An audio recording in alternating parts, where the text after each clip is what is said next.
Proper middle class wife character తాలూకా characteristics గాని, లేదంటే ఆ బిహేవియర్ గాని, సో మీరు ఆ టైంకి ఎలాగా క్యారెక్టర్‌గా తీసుకున్నారు? And what what are the kind of inputs you give it to the character?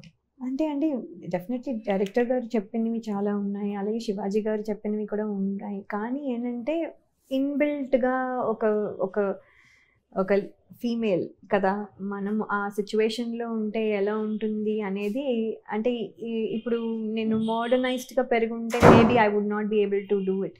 But ఇప్పుడు నేను అలాగా పెరగలేదు కాబట్టి ఇట్ ఇన్‌బిల్ట్ ఉంది కాబట్టి ఆటోమేటిక్‌లీ వచ్చేస్తుంది. ఇప్పుడు నాకు okay. Middle class wife role చేయడము యాక్చువల్లీ రకరకాలుగా I can do different things.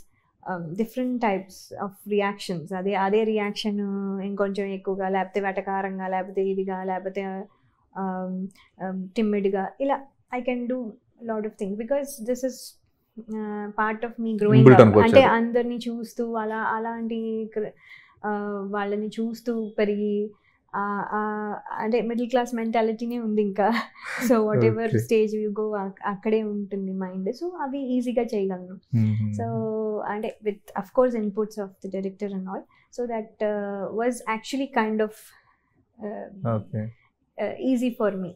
ఏదైనా కొంచెం మోడర్నైజ్డ్గా ఇప్పుడు అలా బిహేవ్ చేసి అలాగా అరోగెంట్గా బిహేవ్ చేయాలంటే కొంచెం I have to work hard because that is not me. So I have to become someone else.